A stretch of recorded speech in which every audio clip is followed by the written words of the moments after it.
there's a lot about Mickey Moore that doesn't seem to make sense, and sometimes I feel like there's more to him than meets the eye, and sometimes I think there's actually less.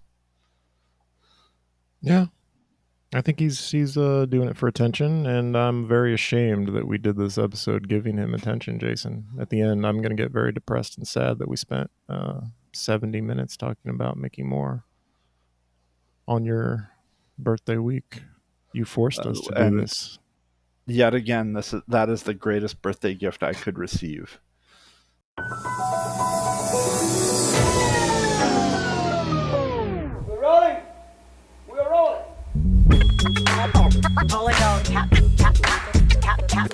This is a real thing. Real thing. None of you have the balls to stop this. Stop this. I've got plenty of time. I have nothing else going on today. We're in the Wedge neighborhood right now.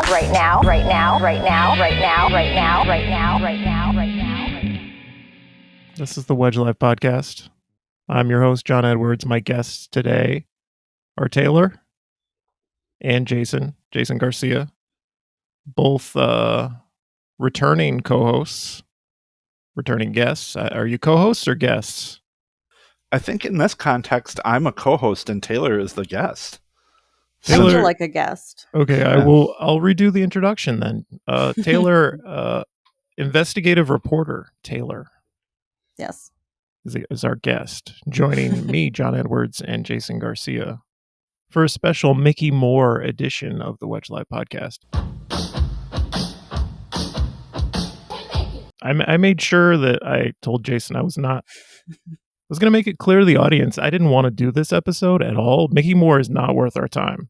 This is an embarrassment to Wedge Live and this podcast to say his name, even let alone do a whole episode about him. But it's Jason's birthday, so we have to. It was my birthday. That's correct. You requested this, is what I'm saying. We didn't want to do this. Taylor didn't even want to investigate him. But for Jason's birthday, I don't know if that's accurate. The investigation happened before my birthday. Okay. Taylor, how would you characterize what's happening here today? Like the whole Mickey Moore thing? Like, are you doing this of your own free will? Did you investigate him of your own free will? Yes, no one's paying me either. Okay. That would be nice, but no one is. It's just okay. But just altruistic we're going to talk about deeds. some other stuff at the beginning, just to save us the embarrassment of doing an entire episode about Mickey Moore. Jason, what's on the agenda for the pre-show banter? What are we talking about? We had I had a few different ideas about things we could talk about. One, since Taylor is our special guest, and Taylor is the Duchess of Loring Park. This weekend is a big weekend in Loring Park with the Loring Park Art Fair. And as both of you probably know, we've had record poor air quality. So how's it looking outside at Loring Park there, Taylor? Does it look like there's going to be elderly people struggling to breathe in your neighborhood soon? There are. Brian said he's already seen some elderly people kind of wandering around, even though they're still setting up tents and nothing's happening yet, but they're already coming in here. And I don't know how, a lot of the vendors and artists themselves are older. So I don't know why this is going forward. It's bad out there. It's really bad. It is. I mean, there was no Uptown Art Fair this year. Right. Much to the consternation of Nextdoor and Steve Kramer. And nobody in Uptown likes the Uptown Art Fair, as far as I can tell. I certainly don't. I enjoy stopping traffic. I enjoy, let's reroute traffic away from Uptown. That's fine with me. But I think a lot of people are irritated by it. It drives traffic through the Wedge. So those interior streets, that's not fun. But it's not a fun thing. I wasn't heartbroken that it was canceled. No. And so now the Loring Park Art Fair is the bastion of hope for all of the people who come from the suburbs or wherever they come from for these events. One weird thing is during the Pride Festival at Loring Park, I was kicked out of Loring Park at like 8 p.m. I was sitting on a bench it was on a Saturday it had ended at 6. Pride had the festival. So I'm just sitting on a bench. It's still daylight, 8 p.m. And these two guys in a golf cart zoom up to me in their golf cart and they're like, "You got to get out of the park. It's over. What? We have taken control of this park from the park board. You got to go." I'm like, "Since when? Since when is that the policy?" Those guys have no authority. Yeah.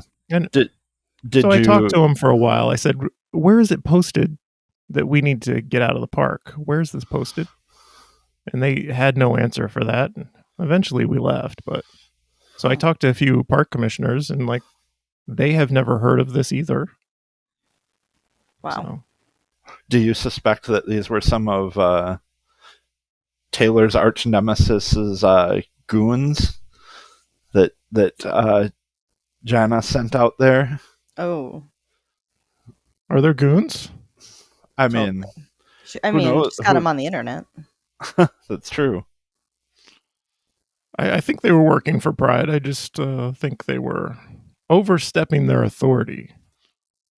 It was a kind of strange security. I think someone did some research into the company, but it was another one of those just like kind of pop up brand new private security companies. Yeah. And there's a new pack in Minneapolis. We're going to talk about that. All of Minneapolis is the name of the pack. It's got a connection to the mayor. It's hard to discern from the language they use what their politics are, but I think they're going to be this year's conservative pack, supporting candidates who are on the conservative side. There's a connection to the mayor, Lili Fatihi, who worked on his campaign in 2017. I don't know if she's working or has worked on his campaign this year, but it's got a Fry connection. I think she's described as the campaign manager of all of Minneapolis. Yes, that is how she is listed on the website. But from reading it, I get the impression that they are pro strong mayor charter amendment because they use a lot of phrasing like we want accountable, effective and accountable city government, which is, always Jacob's rallying cry that, if we add oversight components to the city council, then it won't be effective anymore and you'll have 14 bosses and things like that. Yeah. So that was my read on the press release that they issued last week, on the 21st. It just came to my attention today. I don't know that I have a ton to say about this pack. We will see more. It seems like they're getting in late enough that we won't be able to see how they spend their money until the pre-general report, which sometimes becomes public after the actual general election, depending on when they file. So it's late enough that they will escape a lot of scrutiny until after people have already voted. Oh, here's the language that I was thinking of from their press release.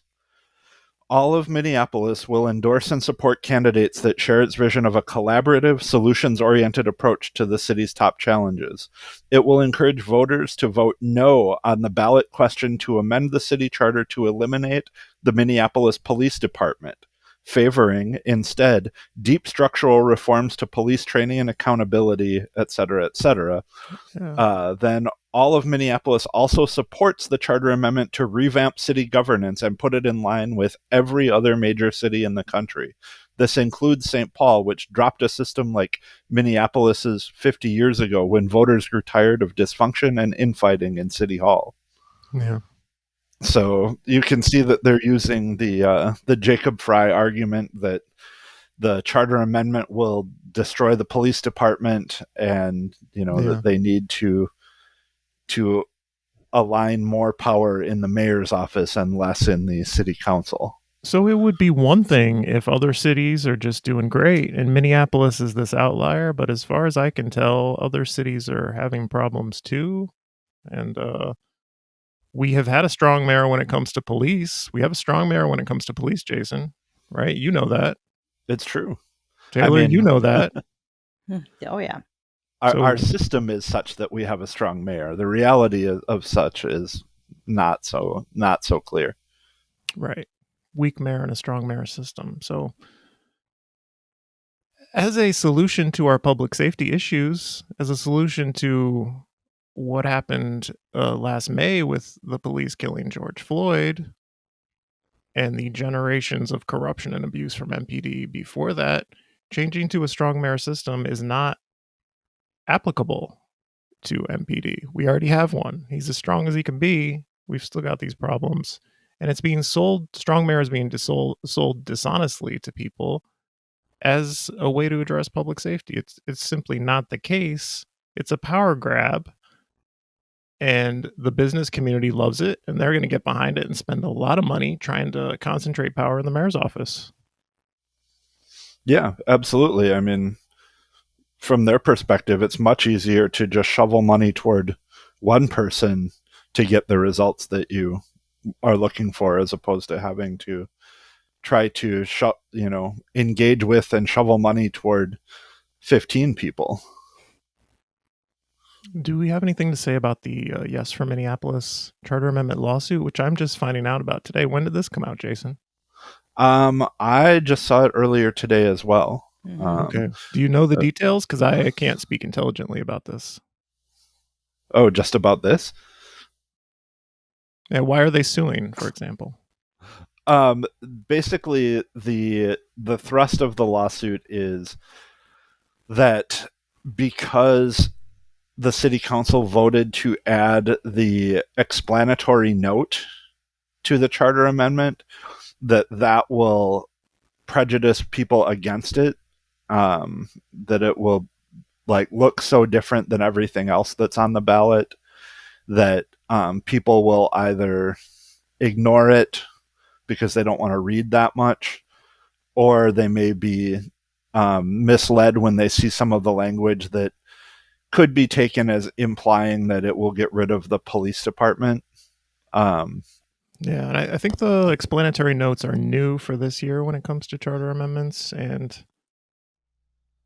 I think it's good to have explanatory notes, but the question is, what is in the explanatory notes?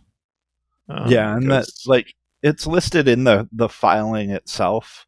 But the argument for the lawsuit is that the city council doesn't have the authority to add that. That they can only approve the language of the charter amendment. Okay. Wow. The city clerk has said that it's allowed by state law, so I'm curious to read the argument. Taylor, do you have any thoughts about the explanatory note? No, I only read that pretty late in the day today. Yeah. Jason, you're dumping agenda items on us late in the day. Well, it's not like you didn't have the authority to add some agenda items of your own instead of just saying we should add some and leaving it till the end of the day. Yeah. Ooh. Yeah, that is It's always on the co-host with this show. We're the behind the scenes work that we do is with little to no credit is just outstanding. I'm cruel to you, Jason, because I want to do the best show possible for our audience. I often say that you and I have a an older sibling, younger sibling sort of relationship, and I feel like in many ways you're the younger sibling that just wants to get me in trouble with mom and dad. Yeah. I'm the good child who behaves. Dubious. Well, rather than try to read this lawsuit during a podcast, which will probably make for a bad podcast, maybe we can move on. Yeah, we can come back and cosplay that we're doing the trial for that lawsuit later. So we have to start the Mickey Moore portion of the episode. As sad as that makes me. All right. Well, I'm very excited to see how you guide us through this discussion of Mickey Moore and his malfeasance. Taylor, take a deep breath. Are you ready? Because yes, this is part of the episode where you have to shine. And, okay, I'm ready. And show people the really hard work you've put into investigating a city council candidate. Yes, exposing this candidate who More. I don't think can win. He doesn't seem viable to me. No. So why Definitely did we not. start paying attention to Mickey Moore? You What is know, the I don't know. significance I of think Mickey Moore? I So think I'll tee that Yeah. one up for Taylor. you do that. So last week, Mickey, or his campaign, I should say, sort of came out of nowhere with these weird spammy replies to Twitter posts and Facebook posts by Jason Chavez, who is the DFL and DSA endorsed candidate in Ward 9. I'd also like to point out that both Taylor and I endorsed Jason Chavez on this very podcast. So if you're listening to this, you should definitely vote for Jason Chavez if you live in Ward 9. I'm ready to endorse hard against Mickey Moore. Just to, I don't want to spoil the contents of this episode, but I'm endorsing hard against Mickey Moore. Excellent. So in his current job, Jason Chavez is a legislative aide to Minnesota State Representatives John Thompson and Mohammed Noor. So Representative Thompson has been in the news recently regarding some accusations of domestic violence in his past. And one of the things that came out of that is that he's apparently been using an out-of-state ID, even while he, is living here in Minnesota and representing District 67A. So the Moore campaign has been putting out press releases regarding this and attempting to tie Jason Chavez to John Thompson. And his I got actions. I got a couple of emails, and one of them had a picture of Jason Chavez in flip flops or like those Adidas shower shoes type things. I believe those are initially called slides. yeah, slides. And initially, I thought, is this going to turn into an attack on his choice of footwear? Because I can see his toes. It's John Thompson, the representative, in a suit, very well dressed, and then Jason Chavez next to him in shorts and flip-flops. And I thought it was a fashion attack, but it was actually accusing Jason Chavez of, well, he should have known, he should have seen this man's driver's license. Yep. Where does John Thompson live, and why didn't Jason Chavez let us know? And so, yeah, and it's been bubbling around on social media that Mickey Moore doesn't live in Ward 9. Like, he's running to represent a ward where he doesn't live. And so it's very hypocritical. And that's how it got my attention. Like, I don't care about Mickey Moore. I don't want to talk about him, but it doesn't appear he can win. Right. But it's just such a hypocritical and obnoxious thing to do when you've got these address issues yourself and a number of other issues, one of which is the typo on his website calling it a hair saloon. What's a hair saloon? It's a gay bar, Pamela. Or maybe they serve beer, or maybe it's cowboy themed. I don't know. I mean, you can get a Halloween wig taped to your head there, apparently. That's one of the services they offer. So, right. It's called the Braid Factory, and it's located in Ward 8, right? Correct. Mickey Moore has a business called the Braid Factory, and on the website it calls it a hair saloon. Yeah, in multiple locations. That's the part of the story I'm focused on. But where were we, Jason? Yeah. I interrupted your introduction. Yeah. So, because I saw that Jason Chavez had made a statement regarding his, connection to John Thompson through his employment as a legislative aide, which I quote tweeted to kind of call attention to it. And the Mickey Moore campaign Twitter responded to me then with a screenshot of one of these press releases, which, at the time just seemed like an annoyance. So I responded to them asking about, Mickey Moore's address and where he lived, since his campaign filing indicates that he lives in Ward 8. And I went along and kind of looked to see what other posts his campaign had made, and I saw that he had been replying to anybody that interacted with Jason Chavez's posts with screenshots of these press releases. So it's spammy and kind of, I don't know, just it seemed like a really weird campaign thing to be doing. So when I tried to engage, I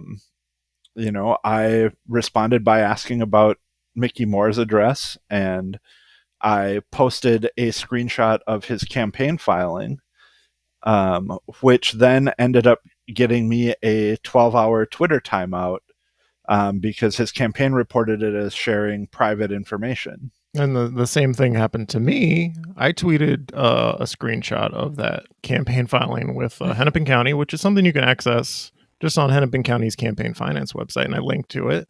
And I was also hit with a ban. Wedge Live was taken off the air all weekend, partly because I was appealing Twitter's decision. And how Twitter works is if you appeal, you are just suspended until they resolve it. And who knows when they're going to resolve it. And so I had to tweet all weekend from an account called Wedge Live for Women. That's how I got around the ban, which is a Twitter account for women by me, not by women. It's by me. And eventually I gave up on Monday. I just said, okay, I'm going to delete the tweet and then I'll just retweet the link. And so far I have escaped Twitter's scrutiny. It's weird how you can just post a campaign finance document and get banned. Yeah. And so I don't even think it's Mickey Moore's private information, because I don't think he lives in Ward 8 either. I think he lives in Oak Grove, but we'll get to that. Yeah. So all of that is, kind of a long introduction into how Mickey Moore came to our attention and how he and his campaign sort of ran afoul of the preeminent internet sleuth of Minneapolis left Twitter, which is Taylor. Investigative reporter, Jason, not an internet sleuth, investigative reporter. Sounds classier. Yeah. I mean, she can be both, John. There are many titles for the work that she does. Taylor is the Tom Lydon of the Wedge Live podcast. Oh, okay. I can do that. Tom Lydon. We'll get you knocking on doors. We're going to get you knocking on candidate doors. Mickey Moore, come out. So that's where Taylor's part in the story really comes in. Yeah, we started replying to basically this Mickey Moore campaign account with like screenshots of like, this is your address, here's like the ward, and he basically started just reporting anyone who posted the screenshot of his campaign filing, and then he went on like a blocking spree. And then this second account appeared that was called Blue Collar MPLS. It was created like that same day, and it was spam replying the same thing, the press release, and then the photo of him and John Thompson in sandals. So just replying to the same people, same post, right after the other. And then, so we figured it had to be someone connected to the campaign. And then someone sent me a screenshot of, I guess there's a tool on Twitter where if you're like looking for a lost password for yourself, it'll show you like, the last 2 digits of your phone number on file, or like the first 2 of your email on file. Mm-hmm. So apparently you can do that like with other people to find out that information. So I got sent a screenshot showing the recovery email, and it started out AJ and a bunch of asterisks and then like a Gmail. I sent it to Jason, and they found out that, I don't know how you found that. I don't remember how you found that, but you found this guy named Alexander J. Min, who is working for the Mickey Moore campaign. Who is the son LinkedIn of developer and former council member Steve Min. And Yes. Steve Min Steve Min had a scandal, I don't know how long ago, but pretty long ago, where he created a sock puppet. Was it an internet personality? Like an internet forum where he did this? Basically trying to like attack another developer. It's like developer on developer. I think he was sending emails to council members using a fake identity. Mhm. Yes.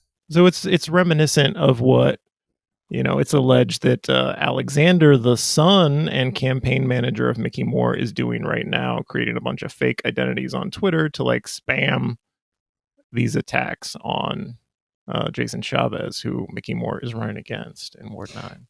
Yeah, because he did it from his own account too. He has like Right. a personal account where he was spam replying the same thing, which like gave it away. And then if you questioned them, you got blocked by the Alexander Min account, the blue collar one. So it's just like you're the same person. Yeah. And the way that I found his name even was just a very simple Google search of AJ and then Mickey Moore for Ward 9. And that immediately found Alexander Min's LinkedIn page, which lists him as the full-time campaign manager for Mickey Moore. And from there, just searching out Alexander J. Min became very easy. Finding his Twitter and his Instagram, and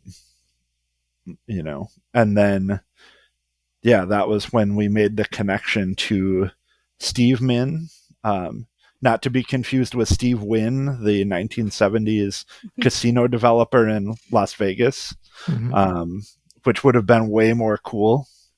Right. Yeah. The Las Vegas connection. Not that. Yeah. Not that Steve. Different Steve. Right. So yeah, then, in starting to look through, and learn more about Steve or Alexander Min, we found out that he lives in Huntington Beach, California. So he is apparently running Mickey Moore's campaign full time from the West Coast. Are we sure about that, or that's just a location online? No. Well, his LinkedIn profile lists his location as Orange County, California, and before he made his Instagram account private, his bio listed his residence as Huntington Beach, California, and he had some pictures of like his brother visiting him and them going to Disney World and things like that. Disneyland, right? Disneyland, yes. Sorry, that's the California one. So yeah, Mickey Moore is not running a great campaign. He's got a campaign manager who apparently doesn't even live here, which I don't know how you would do that necessarily, but it could be done. We're all doing things more virtually these days. But it all goes back to show that Mickey Moore is not a serious candidate, and we shouldn't even be doing this episode, as I'll reiterate. What are we talking? Let's stop talking about Alexander Min and move on to Mickey Moore, because he was a congressional candidate running against Ilhan Omar in last year, correct? Yes, that's correct. As one of the marijuana candidates, and he got like 10% of the vote, right? I think 9%. Yeah, 9% of the vote. And looking at all the information Taylor has gathered here, I have my doubts that he even lived in the 5th district when he was running against Ilhan Omar, based on this Oak Grove address evidence. What is the evidence we have that Mickey Moore lives in Oak Grove, which is outside Minneapolis, not in the 5th district, definitely not Ward 9? What's the evidence there, Taylor? Someone sent me a screenshot of a property lookup for the Oak Grove address that is owned by Mickey's mother, whose name is Kathleen. She owns both that property and the one on his campaign filing, and both are listed as homesteaded. So either her or like a direct child, I think, are the only people that can live there and still be classified as that. So with that address, we also found his wife's Facebook profile, which was completely wide open. I don't even know why she had, just no privacy settings, because she showed these items that Mickey received in the mail there at their Oak Grove address, like a big old box of packages for their Thai silk company, I think. And it says on there, Mickey Moore and the Oak Grove address. And that was posted just back in September. As he was running for against Yeah. Ilhan Omar in District 5. Yeah, and all her photos are taken up in that area. She clearly, their child is in that school district, because Mickey's wife shared something from an elementary school up there and was like, "We miss you, this teacher," last year. So, I mean, he clearly lives there. His mom seems to live at the campaign address. I found a foundation she was running out of that address in like 1997. So And it she's seemed like also yeah. listed as the campaign treasurer for Mickey Moore for Ward 9 That's at right. that address.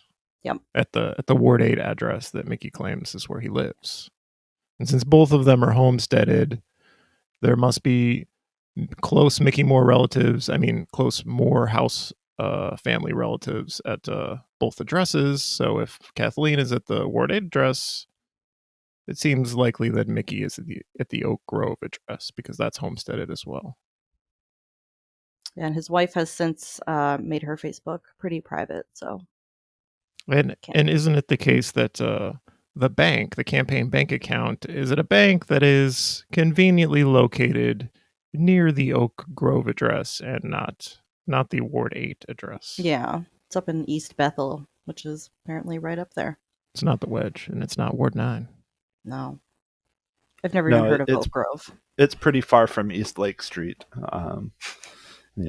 or Powderhorn Park, where Mickey Moore is claiming he lives. I believe he said he lives across the street from Powderhorn Park. Although there was also a screenshot from Facebook that was making the rounds of somebody who spoke with him, and they had asked him about where he lived, and he was really cagey about it, and then ended up admitting that he had just recently started spending the night in Ward 9. So, it's been... There are a lot of different angles that all seem to point to Mickey Moore not living in Ward 9 or even in the city of Minneapolis, when he claims to live in at least in the city of Minneapolis on his campaign filing. And we should point out, it's not illegal to not live in the ward where you're running. You have to establish residency 30 days before the election. Is that right? That's correct, yes. But I don't know. I think while you're running for office, you should live where you're running to represent, I think. And I think people deserve to know if you actually live here and not like Oak Grove, Minnesota. People deserve to know that. And like if Ward 9 wants to elect someone who currently lives in Oak Grove, they deserve to know that. Right. And, a lot of it just has to do with the campaign transparency, especially when it is casting aspersions on other candidates, for their connections to somebody who has an out-of-state driver's license. Yeah. In addition to this being Jason's birthday week, and that's why we're doing this episode, I've gotten emails from the Mickey Moore campaign. It's so irritating to have Mickey Moore launch these attacks constantly against somebody else for their connection to a person who has had an address scandal, while Mickey Moore is not living in the place where he's running to represent. Right.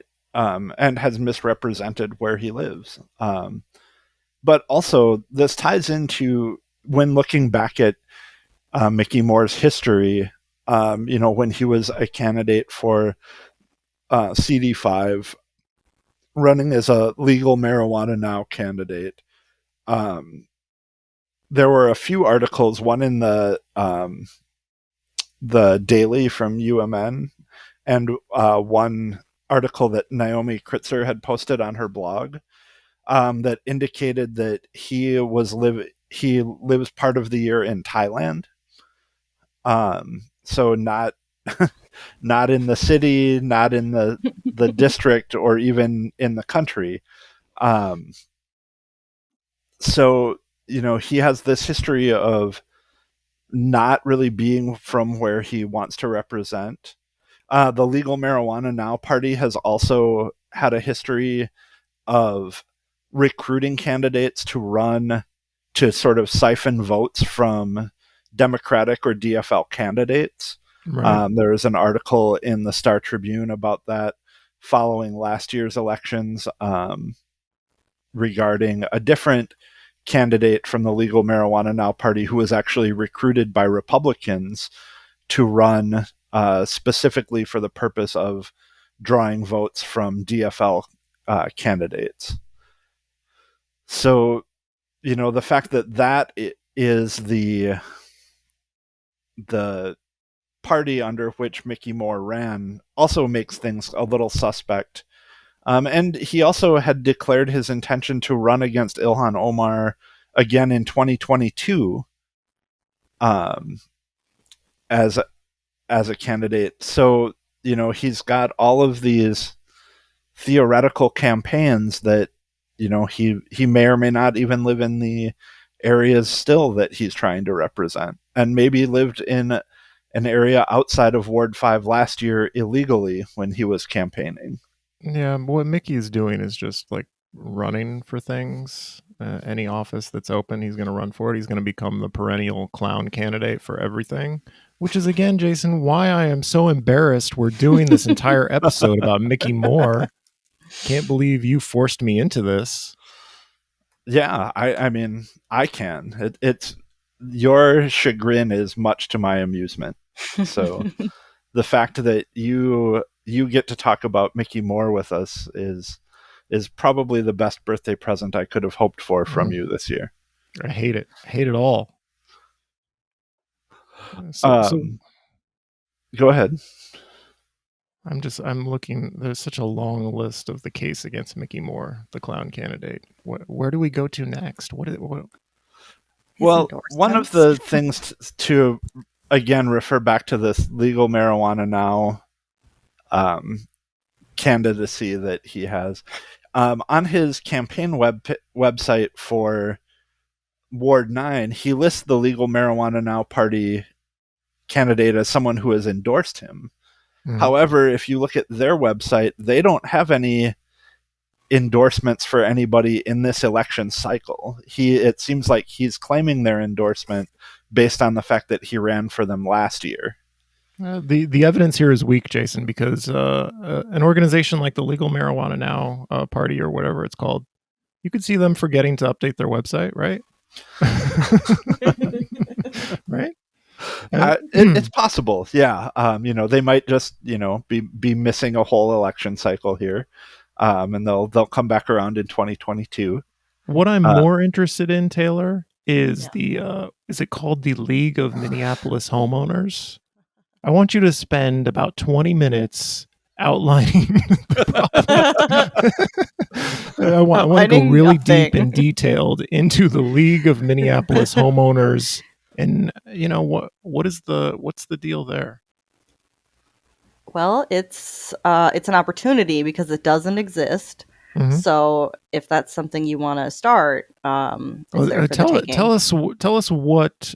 So Mickey Moore is claiming this group has endorsed him, but there's some details about the League of Minneapolis Homeowners, or lack of detail, that I have found very amusing.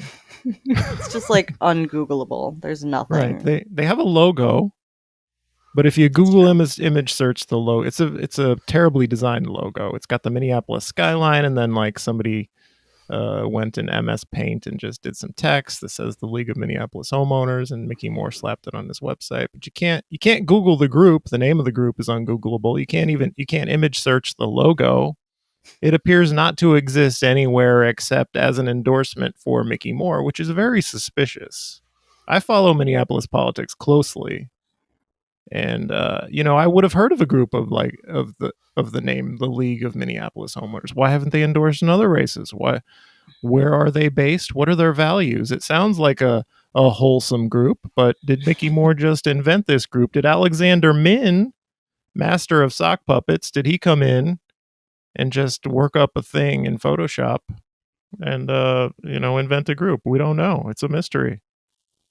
Yeah, that was also something we were wondering if Mickey Moore himself was even aware of any of these like tweets happening, like if Alexander was just running the Mickey Moore account, or if it was like Mickey himself and maybe he woke up the next day and heard like, oh, look what Alexander did, and it's like kind of everywhere now that I'm out of my ward and making bad sock puppets.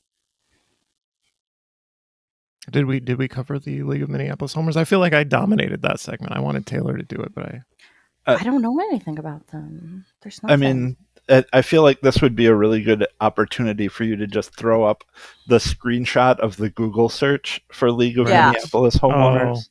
You know what I've forgotten to do through this whole episode when we did a dramatic reveal? Sound effects? Yeah.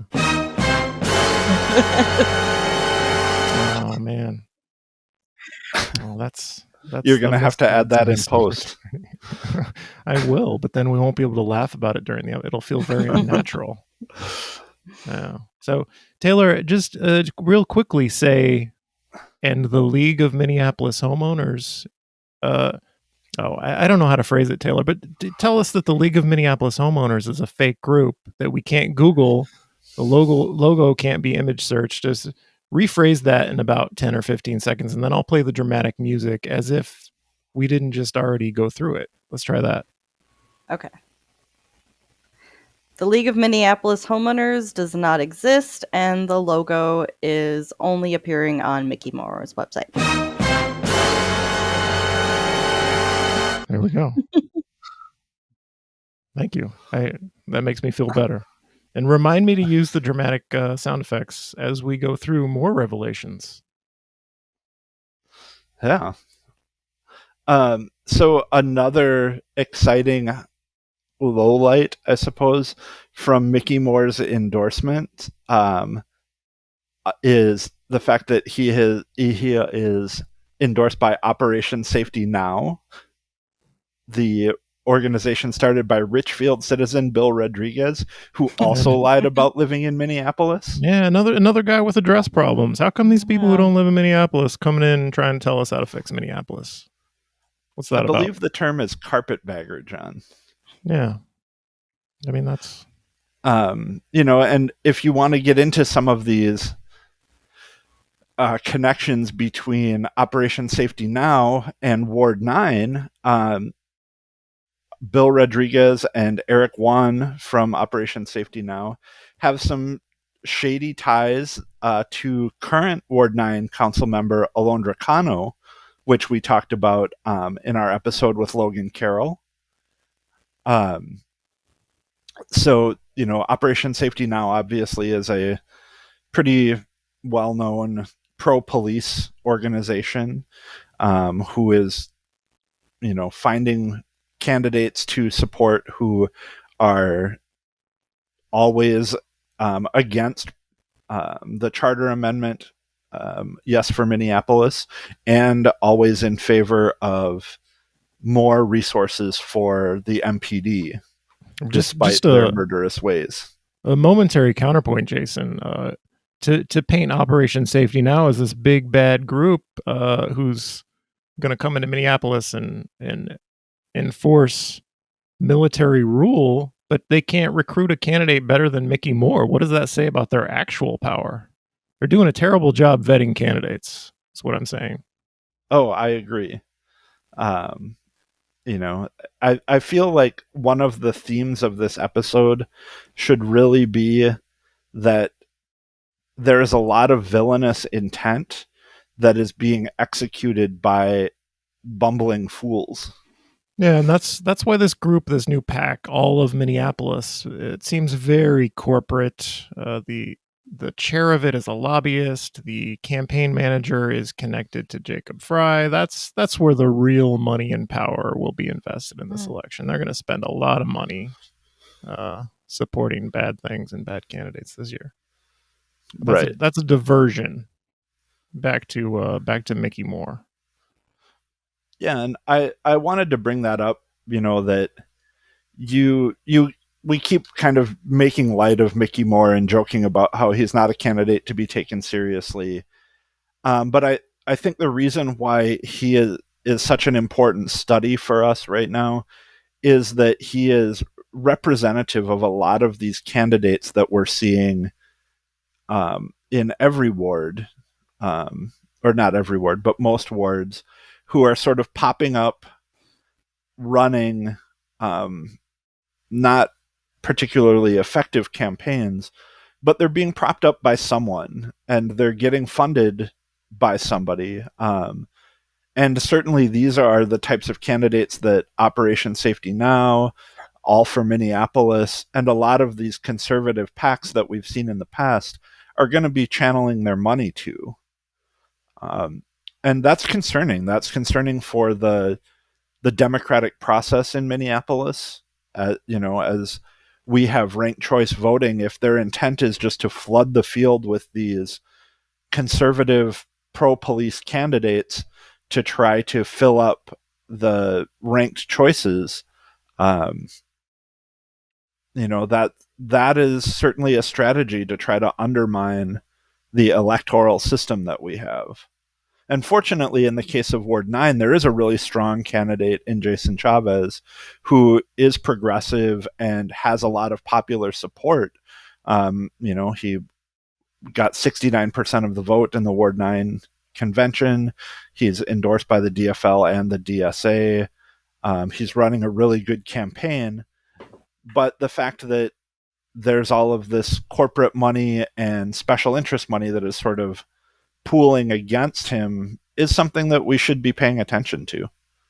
Although we don't know how much money there is because we haven't seen reports yet. I'm really interested in digging into Mickey Moore's finance report to see if he's, for example, got like $800 a month for my sham apartment across from Powderhorn Park. See if that's he on there. He doesn't have enough money for new signs. Right. He just puts he tapes over his taping. congressional run signs. His when he ran against Ilhan Omar, he's taped over those signs with I guess City Council Ward 9 or something like that instead of Congressional District 5. And then he can reuse them next year when he's running again for Congressional District 5. Yeah, which he has promised he would do. Yeah. I mean, I'm curious if he is just sort of somebody who gets recruited by conservatives to run and just like he enjoys having his name out there, and if he's maybe collecting some sort of money on the side from this, to be sort of their fall guy, their stooge, their just a person who can pocket some money in return for running his campaigns. I guess, Jason, but again, I don't think there's very much money in this for anyone. Like, I wouldn't pay Mickey Moore to do anything. I don't trust him to do anything. I wouldn't give him money, even dirty money. If I was the kind of person who had dirty money to throw around, I wouldn't give it to Mickey Moore. He's not capable of carrying out my dirty deeds. I wouldn't trust him. Yeah, no, he's pretty bad. I mean, that's always a possibility, that they really have just done a poor job of picking their candidates. But, when looking back at the Operation Safety Now releases after the ward conventions, they mentioned that they take any chance that they can to insult Jason Chavez, but also, to say that Mickey Moore lost, but that's going to change in November. That they have to continue to get resources for his campaign so that he can stand up against Jason Chavez and things like that. So I think in terms of whether there's money there or not, the types of politics that they're using to run this race are questionable at best. I want to go back to the scammy con artist vibe that Mickey Moore gives off. And so he has this braid factory, which maybe a typo, maybe not. It's a hair saloon. It's a hair saloon. Taylor, I think one of your biggest scoops through your career so far investigating Mickey Moore as an investigative journalist is the Halloween wig that appears on Mickey Moore's Braid Factory website. It's not an actual hairstyle. No. It's No, a Halloween wig. And tell us how you determined that this was not something one of Mickey Moore's Well- hair saloon stylists did, that it was actually a Halloween wig. I mean, you can kind of, the more you look at it, you can kind of tell, because it's like a white guy with like a kind of stereotypical like dreadlocks, like black dreadlocks, and he's making like a really goofy face. So it just looked wrong. So I Google reversed image searched it, and it's for sale on a lot of like Greek costume websites. Okay. Really popular there. It's not something you So- could sell in the United States. It's not Yeah. it's a little racist. I don't know what the rules are for wearing dreadlock wigs as a white person, but it seems like it Yeah, would be it's not. a politically incorrect wig to be selling, possibly a racist wig to be selling in the United States. And I don't know if it's connected, but one of the very few 5-star reviews for the Braid Factory on Google was from a white woman who went and got box braids. So Okay. I don't know.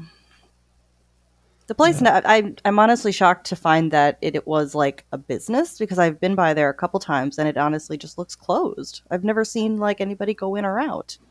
Yeah, I went by on the bus one time, and I think I sent a picture to Jason, and I was and I saw the Braid Factory sign. I'm like, isn't this the braid, the hair saloon run by Mickey Saloon. Moore?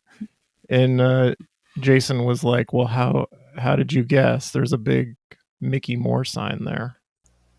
The only Mickey Moore sign. He's got his campaign sign up on his business, a big banner. Are we still connected, guys? It says lost connection to me. Where did we leave off? The last thing that I remember was you were asking Taylor about the racist wig, Oh yeah, the Halloween wig. Yeah. and And, you had gone into great length about how you weren't sure if it was like an appropriate wig to be sold in the U.S. Yeah, you can only be Um, racist in other countries now. Is what I understand the rule is. Yeah, only the Greeks are allowed to be racist. Yeah, what do the Greeks know? Ooh. Now you're Um, not going to be able to get a euro anywhere in the city, John. Not going to go to the Greek festival in Uptown. They'll kick you Oh, out. I hope they hold that, the Greek festival in Uptown. That's one of my favorite festivals. I love the food. I'm really hoping. In the former East Calhoun neighborhood, now East Bede Makaska. Yeah. So have we wrapped up the wig conversation? I do enjoy think the so. expression that the man is making. Like, it's obvious that this is. Yeah. You could That's tell by a- looking at his weird expression that's Yeah. a Halloween wig. I think that was the joke I made when I saw it, and then Taylor, investigative reporter, determined, yes, that is a Halloween wig. Halloween wig. Yeah.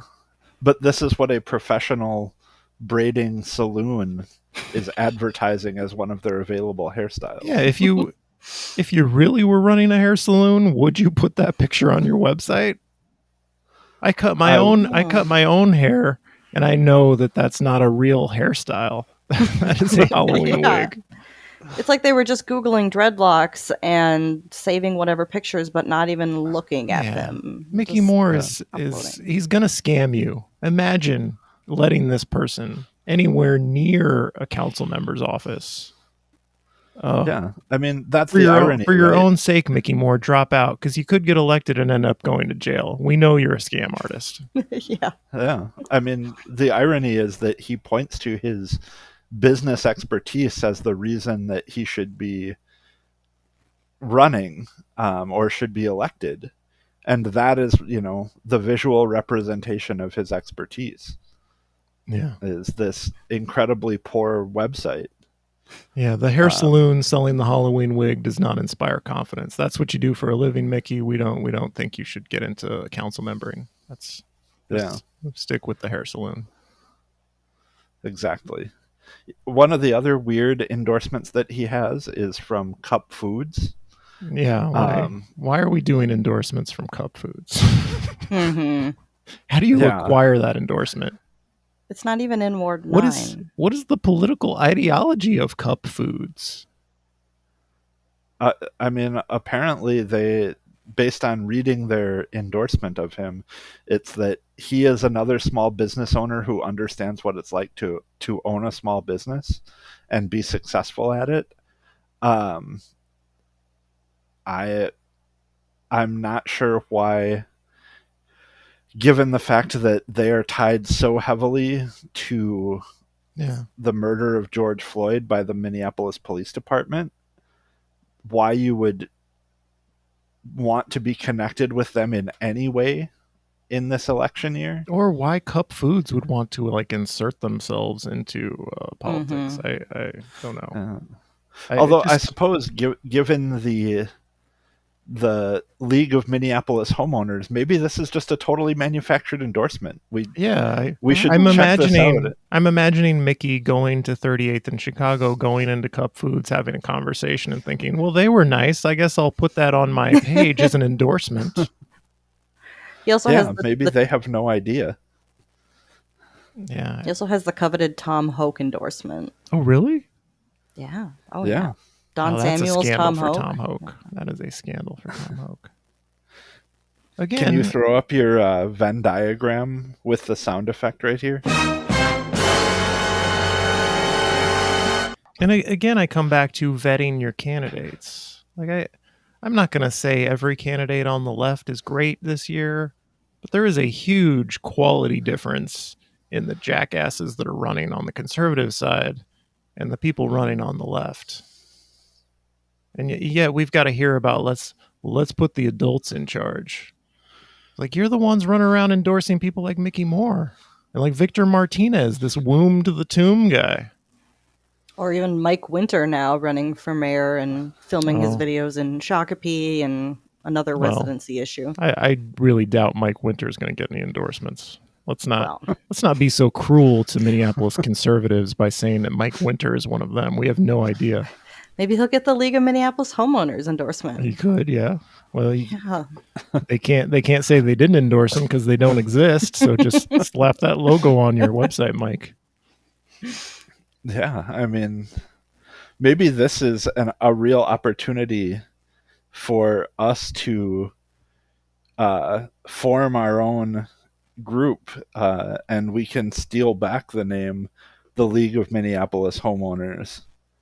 All we need is a website, and I'm sure that between us we know a few homeowners who would allow themselves to join a fictional league. I don't know. Would the approach be to steal the name or create our own name, our own fake group? Oh, steal the name and the logo. Yeah, and then we could issue a press release weekly saying that we do not endorse Mickey Moore. Oh. Or just say all kinds of stuff that Mickey Moore would really not agree with. And then it would look like, well, why do you have an endorsement from these? I like Jason's idea of like taking back the name of this group who doesn't exist. Because what is the trademark law on and stealing the IP of a fake group? I don't know. We could draw out the Mickey Moore campaign, get them to create like a fake lawyer to fake sue us about stealing the name of their fake group. I think Jason has hit on something here.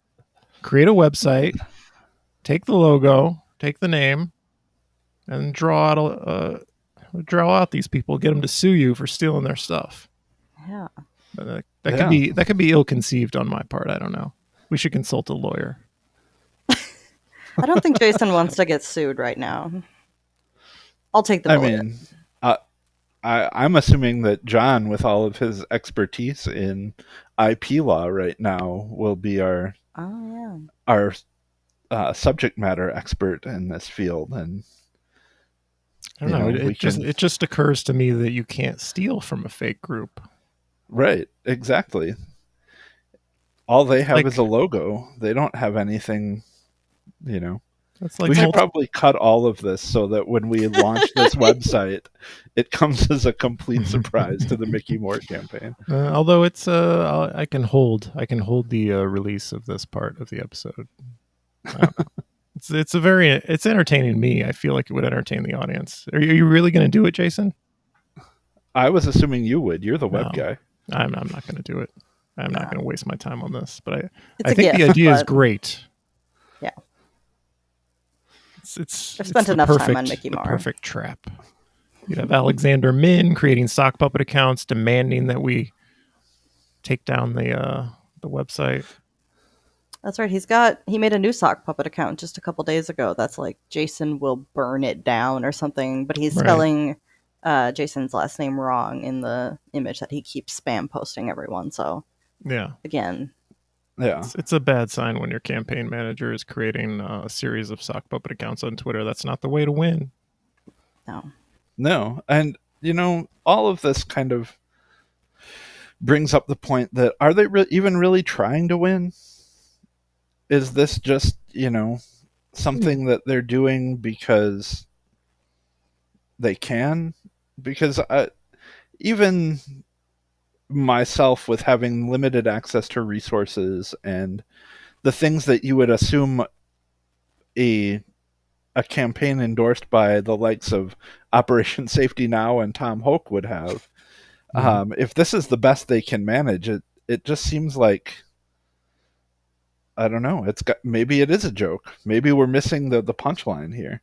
Well, Jason, we're 65 minutes into a podcast themed on Mickey Moore, so maybe he's doing everything right. It's true. Although, yet again, I want to remind everybody, don't vote for Mickey Moore. No. If you live in Ward 9, maybe you'll see him driving his van around, and I know he's been out dropping off campaign signs and knocking on doors and things like that. Maybe he's a perfectly nice gentleman to speak with. I don't know. But I think when you look at the sum of his campaign, he's really earned your anti-endorsement, John. Yeah, he's talk about risky. He got 10% of the vote at the DFL caucus and convention. Am I right about that? Yes. Too way much. too Too much. Even that Way much too much. support feels like a risk. Yeah. Are they not just like doing any research into him or just They're- like I don't know. I mean, he's got yard signs out there. He ran for Congress. Maybe people recognize the name. There are other candidates in Ward 9, even if you don't like Jason Chavez. Let's restore some integrity to this Ward 9 race. Nobody should be supporting Mickey Moore. Tell him to drop out. If he calls you on the phone, tell him to drop out. We don't want none of it, Mickey. if he knocks Go at back your to Oak door, Grove. interrogate him? Have we come to the end of the episode? Did we cover everything? I think so. Yeah. I would, Taylor, do you have any other little facts or nuggets you wanted Any to throw facts out or about nuggets? Mickey Moore? No. Well, he does have his an old Twitter account, like his personal Twitter account that has some really interesting stuff if you Yeah, look let's get into it. that. Do that. He's like a 9/11 truther, or he was back then. A lot of tweets that seem to be against police from just a couple years ago. Some transphobic language towards Caitlyn Jenner after she'd Yeah, I already saw announced that. that she was changing her name. He misgendered her. Continuing just to- using the hashtag Bruce Jenner to talk Yeah. about Caitlyn Jenner, which is, I'm hearing something that transphobic people will do on Twitter is use that hashtag to denigrate Caitlyn Jenner. Yeah, and it's always connected to the car accident. Well, they're always like, she killed someone while driving, even though they really, don't care. It's just like their weapon. Right. And also he ran a business in Thailand when he lived there. We think it's like they import fabric items like pillowcase covers and green like silk robes. I found his wife's eBay account where she sells some of this stuff. I think the business is called Mr. Thai Silk. So she's posted pictures of these items and it just looks like, Yeah. There's a lot about Mickey Moore that doesn't seem to make sense, and sometimes I feel like there's more to him than meets the eye, and sometimes I think there's actually less. Yeah. I think he's doing it for attention, and I'm very ashamed that we did this episode giving him attention, Jason. At the end, I'm going to get very depressed and sad that we spent 70 minutes talking about Mickey Moore on your birthday week. You forced us to do this. Yet again, that is the greatest birthday gift I could receive, is seeing you slowly deflate like a helium balloon left out overnight. What has become of my life? I talked to Steve Brandt earlier this week. That was surprisingly a fun conversation, if you can call it that. I don't know if we want to end the Mickey Moore Talk episode talking about Steve Brandt. Is that the level of depression you've hit? I'm trying to think about happy thoughts. We got along. Steve Brandt is I helped him with some technical difficulties towards the beginning of the show, which is something we've had here today. And so we bonded over that. Yeah. My voice is failing. It's probably all of the pollutants in the air. It probably is. So look forward to the Steve Brandt for BET episode coming up soon. Yeah. Yeah. That sounds exciting in a way that only BET conversations can be. And other BET candidates, too. I'm trying to schedule Krista and Samantha, who are also running for BET, that I haven't been able to at this point. Oh. A repeat of Krista. That's exciting. Yeah, the first returning candidate. Yeah. If I can get her to say yes. Okay. Well, let's end on a dramatic note.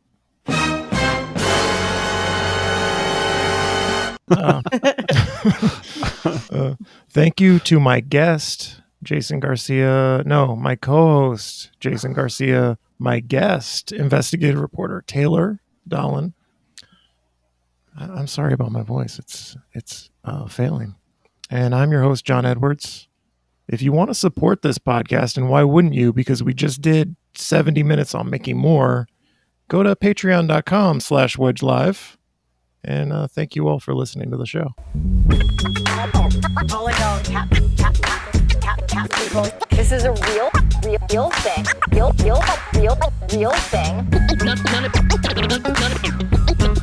None of you have the balls to stop this. Stop this.